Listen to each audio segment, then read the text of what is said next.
आज का जो टॉपिक है माघ मेला 2026 कंट्रोवर्सी को लेकर है।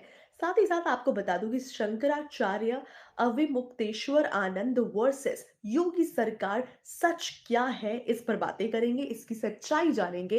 इसके अलावा कानून और पावर का जबरदस्त टक्कर होने वाला है, इस पर भी हम पूरी तरीके से बातें करने वाले हैं। तो आज का टॉपिक कुछ ऐसा है और इसमें आप सभी एंड तक बने रहें। एंड तक बने रहने से आप इस टॉपिक को बहुत अच्छे से जानेंगे और फिर हम अंत में करते हैं सवाल और जवाब, जिसमें मेरे पास होते हैं कुछ सवाल और आपकी लेती हूं मैं जवाब और ओपिनियंस। तो आप सभी एंड तक बने रहे। आपको बता दूं कि आज हम बात करने वाले हैं माघ मेला प्रयागराज 2026 के उस कंट्रोवर्सी की जो जिसने पूरे देश में एक नया डिबेट छेड़ कर रख दिया है। एक तरफ जहां ज्योतिर्मठ के शंकराचार्य स्वामी है, तो वहीं अविमुक्तेश्वर आनंद सरस्वती और दूसरी तरफ योगी आदित्यनाथ सरकार और यूपी पुलिस है। तो आपको बता दूं कि सवाल ये नहीं है कि हम सही हैं और कौन गलत है, बल्कि सवाल ये है कि क्या धार्मिक परंपरा कानून से ऊपर है। क्या लगता है आपको कि क्या सिक्योरिटी के नाम पर किसी जगत गुरु को रोका जा सकता है? तो ये कुछ सवाल हैं जो कि मैं बीच-बीच में हमेशा से करती रहती हूँ, जिस पर आप बिल्कुल फ्रीली अपने विचार शेयर करें लाइव के दौरान, सो दैट आपके विचारों को सिर्फ मैं ही नहीं बल्कि मेरे जितने भी लाइव ऑडियंसेस हैं वो भी जान सकें, मैं भी जान सकूँ और साथ ही साथ हम इस पर डिस्कशंस भी कर सकें। आपको बता दूँ कि सवाल ये खड़े हो रहे हैं, ये 2 सवाल हैं कि क्या धार्मिक परंपरा कानून से ऊपर है? क्या सिक्योरिटी के नाम पर किसी जगत गुरु को रोका जा सकता है? तो ये 2 सवाल हैं, इस पर आप अपने-अपने विचार ज़रूर लिखें। और आपको बता दूँ कि क्या सच में साधुओं पर किसी तरह का ज़ोर ज़बरदस्ती या फ़ोर्स यूज़ होता है? इस लाइव में मैं आपको बता दूँ कि पूरे सीक्वेंस स्टेप बाय स्टेप समझाने वाली हूँ, दोनों साइड का वर्ज़न सुनाने वाली हूँ, साथ ही साथ सीसीटीवी फुटेज का क्लेम एनालिसिस भी करूँगी और उसके बारे में भी बताऊँगी। इसके अलावा और आपको बता दूँ कि कंक्लूजन पर बात करेंगे, न्यूट्रल कंक्लूजन तक हम पहुँचने की कोशिश करेंगे।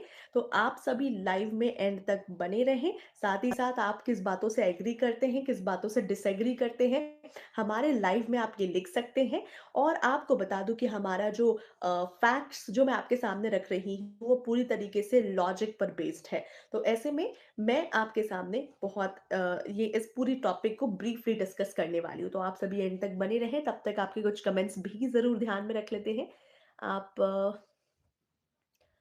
Okay Rahul is back. बिंदास भारत में और कुछ दिया ना दिया, लेकिन यार जान-पहचान ज़रूर दी है। अब तो ये आलम है कि किसी भी यूट्यूबर की लाइव स्ट्रीम में जाता हूँ तो हर कोई पहचान जाता है और बस यही बोलता है, आ गया मेरा नेता Rahul. Very good, that's really great and that's really, really good Rahul, कि आपको कहीं न कहीं बिंदास भारत के ज़रिए भी आपको पहचान मिल रही है। So that's actually very good, great. Hi, पहले पहले तो हाय एंड वेलकम टू बिंदास भारत। ओके।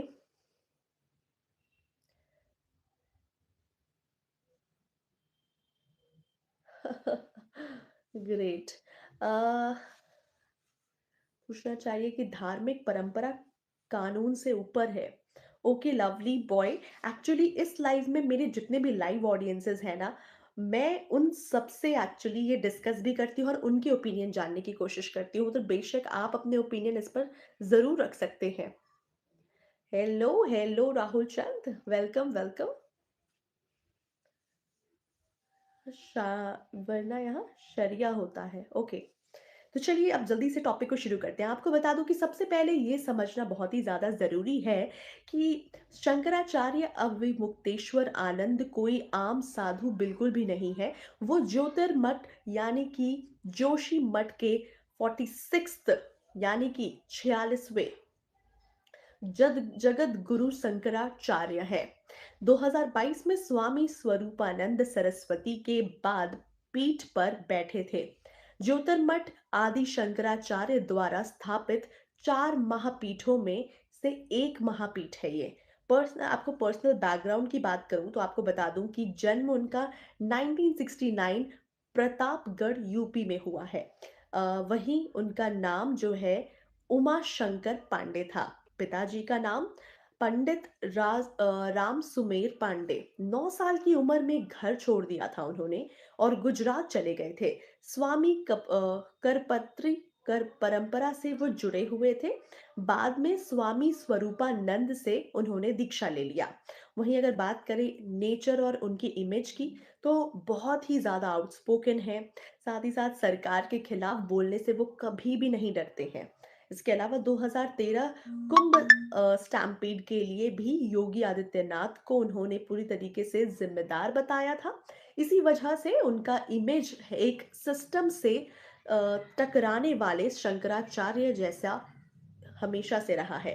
आपको बता दूं कि ये बैकग्राउंड इसलिए भी इम्पोर्टेंट है क्योंकि कहीं न कहीं इस कंट्रोवर्सी में हमें पूरी तरीके से हर एक ग्रजेस का एंगल जो है वो बार-बार सबके सामने आता रहे और हर एक एंगल से हर चीज़ें आपको मालूम हो। तो आपको यहाँ मैंने बताया कि आखिरकार उनका पर्सनल बैकग्राउंड क्या है, उनका नाम क्या है, वो कहाँ से बिलॉन्ग करते हैं, ये पूरी डिटेल्स दी है। अब आगे आते हैं कि अब थोड़ा इवेंट के बैकग्राउंड को जानने की कोशिश करते हैं कि माघ मेला है क्या? हर साल प्रयागराज में होती है। पौष पूर्णिमा से मगही पूर्णिमा तक माघ मेला मनाया जाता है। गंगा, यमुना, सरस्वती के संगम पर इसे मनाया जाता है। वहीं कुंभ से छोटा लेकिन उतना ही पवित्र इसे माना जाता है माघ मेला को। वहीं माघ मेला 2026 की बात करूं तो 3 जनवरी से 15 फरवरी 2026 तक ये माघ मेला चलेगा। वहीं क्रोर्स में लगभग यहाँ पे श्रद्धालु जो है वो आ रहे हैं और हर दिन पहुंच रहे हैं। इनफैक्ट सिक्योरिटी की बात करूं तो हाई अलर्ट सिक्योरिटी वहां पर मौजूद है। मौनी अमावस्या जो कि सबसे पवित्र दिन माना जाता है, किंग ऑफ स्नान। ऐसे में कहा जाता है कि लोग मौन व्रत रखकर स्नान करते हैं और सबसे ज्यादा भीड़ जो है वो इसी दिन इकट्ठा होती है। वेल, अगर बात करें सरकारी रूल्स और पुलिस वर्जन की, तो यहाँ पर नो व्हीकल जोन बनाया गया है। नो वीआईपी स्नान, किसी तरह का वीआईपी स्नान नहीं है, बल्कि सब लोग, जजेस हो, ऑफिसर हो, नेता हो, सब यहाँ पर पैदल आएंगे और सब यहाँ पर सेफ्टी की प्रायोरिटी को सबके ध्यान रखा गया है। लेकिन सबके लिए रूल्स रेगुलेशन यहाँ पर बराबर है।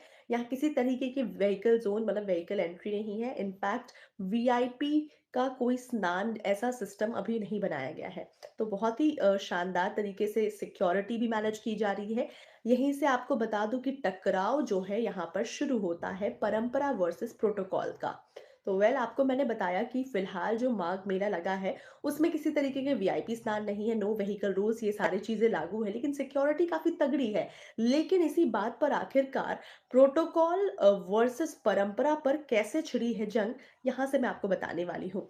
17 से 18 जनवरी 2026 की बात बताऊं तो शंकराचार्य अपने 200 शिष्यों के साथ त्रिवेणी रोड कैंप यानी कि पालकी और रथ पर संगम की तरफ निकल गए थे। ऐसे में मकसद था शाही स्नान। डेफिनेटली आपको बता दूं कि वहां पर स्नान करने लोग जाते हैं। ऐसे में पुलिस ने वहां पर तुरंत ही इंटरसेप्शन किया। पुलिस ने रोक दिया और रीजन बताया कि नो व्हीकल जोन है, जो कि ये नियम हर किसी के लिए, सबके लिए लागू है। इनफैक्ट ब्रिज जो है बंद कर दिया गया है।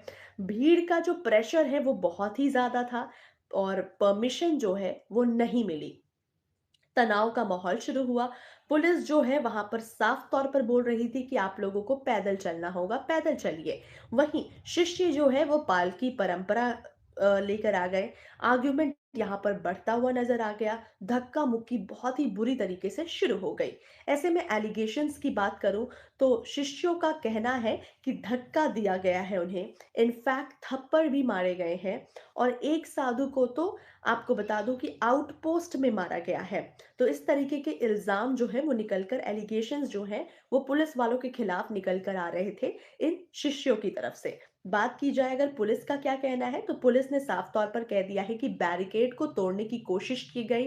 रूट को लगभग 3 घंटे तक ब्लॉक करके रखा इन लोगों ने और भीड़ को और भी ज्यादा बढ़ाया और वहां पर काफी खतरा भी महसूस और पैदा हो चुका था। अगर बात करें इसके रिजल्ट की, तो पालकी तो पीछे खींच लिया गया था। पालकी का एक हिस्सा जो है ऑलमोस्ट टूट चुका था। वहीं शंकराचार्य स्नान बिना किए वहां से वापस लौट गए और कैंप में उन्होंने साफ तौर पर धरना दे दिया इस बात पर। वहीं अगर आगे बात पर आते हैं तो शंकराचार्य का आखिरकार डायरेक्ट एलिगेशंस क्या था। तो शंकराचार्य ने बहुत ही स्ट्रॉन्ग शब्दों के साथ का इस्तेमाल करते हुए उन्होंने कहा कि उनका कहना है बड़े बड़े अफसर थप्पड़ मार रहे हैं, ये सदियों पुरानी परंपरा पर लाठी और लात है। की एलिगेशंस की बात करूं तो आपको बता दूं कि पुलिस ने साधुओं पर हाथ उठाया, वहीं योगी जी के इशारे पर ये सारी चीजें हुई। वहीं 2013 कुंभ का बदला जो है यहाँ पर लिया जा रहा है, कहीं ना कहीं ऐसी बातें भी सामने निकल कर आ रही है। वहीं ये मारने की जो साजिश है वो कहीं ना कहीं जानबूझकर की जा सकती है, ऐसे भी एजम्पशंस सामने आ रहे हैं। सनातन परंपरा का यहाँ पर अपमान किया गया है। वहीं आपको बता दूं कि उन्होंने और क्या कहा है कि जब तक सम्मान नहीं मिलेगा स्नान नहीं करेंगे। ये पॉइंट इमोशनल भी है और पॉलिटिकल भी। अब यहाँ पर शंकराचार्य जी ने साफ तौर पर धरना दे दिया है कि जब तक यहाँ पर मुझे सम्मान नहीं मिलेगा तब तक मैं यहाँ स्नान नहीं करूंगा। तो ऐसे में यहाँ पर पॉलिटिक्स वर्सेस इमोशंस के बीच का एक जबरदस्त तरीके का फाइट चल रहा है।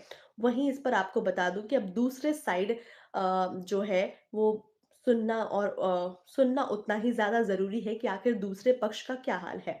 अगर डिविज़नल कमिश्नर सौम्य अग्रवाल की बात करूँ तो आपको बता दूँ कि बिना परमिशन के वो आ गए थे, ऐसे स्टेटमेंट्स उनकी तरफ से आए हैं। साफ तौर पर 200 लोग का जत्था लेकर उन्होंने वो साथ लेकर आए हैं।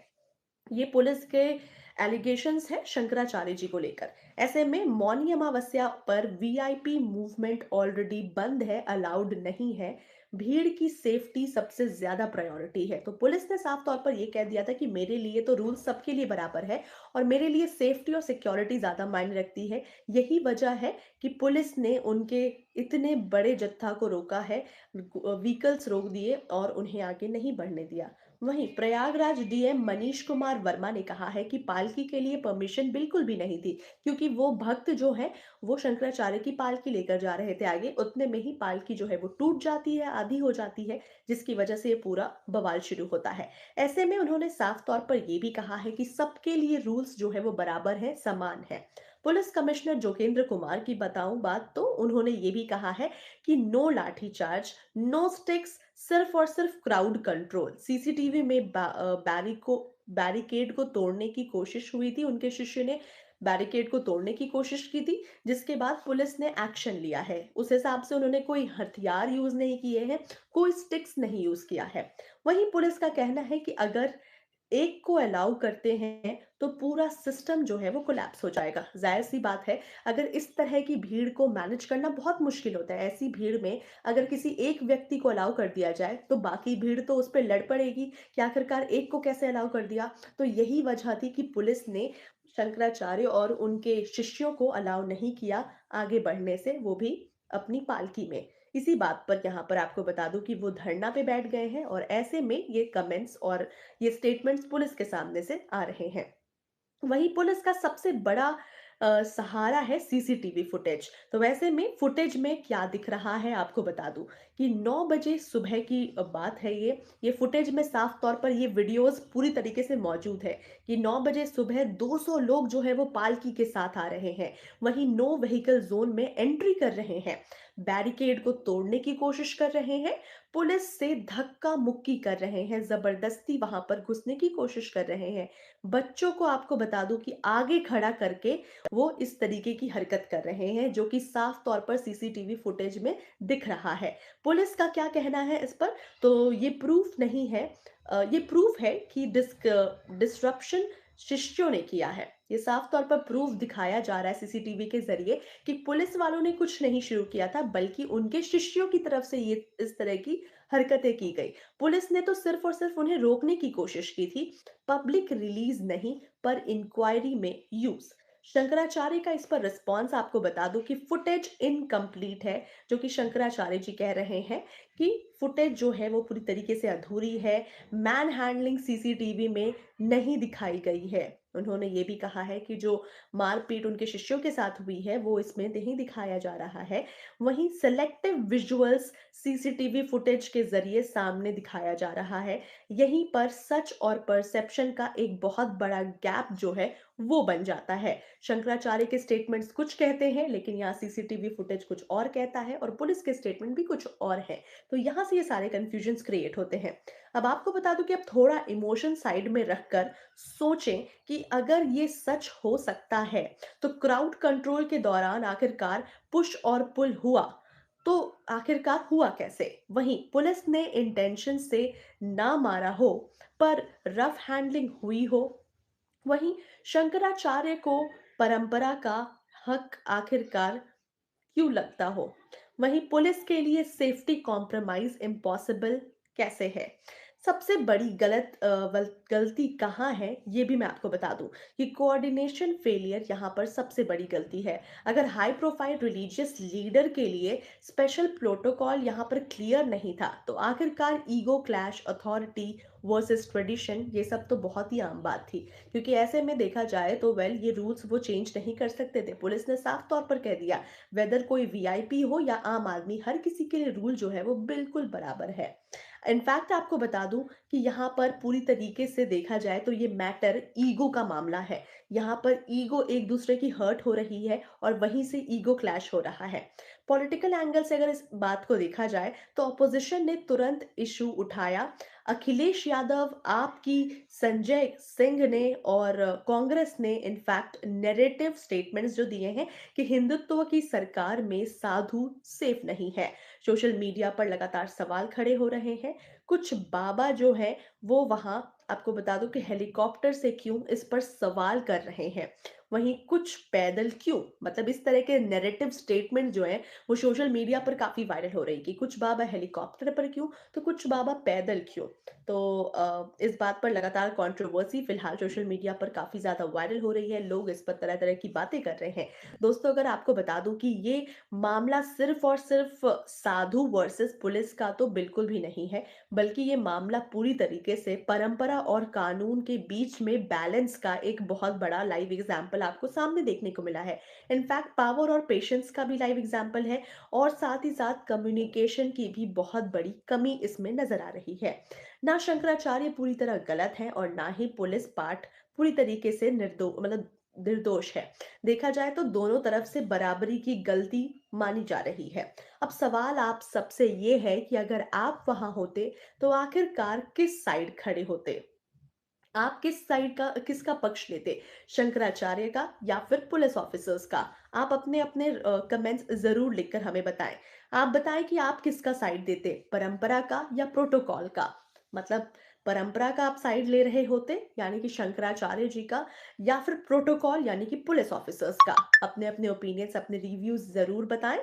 साथ ही साथ कमेंट में ज़रूर लिखें अपने-अपने स्टेटमेंट्स की, क्या आप डिसएग्री करते हैं, एग्री करते हैं। और आपको बता दूँ कि हमारा सवाल करना लोकतांत्रिक अधिकार है, तो हमेशा से आप सभी सवाल भी कर सकते हैं और जवाब और ओपिनियन बिल्कुल बिंदास तरीके से हमारे चैनल पे बिल्कुल देते रहें। एक्चुअली ये आखिर में ज़िम्मेदार कौन है, आप किसे ज़िम्मेदार मानते हैं?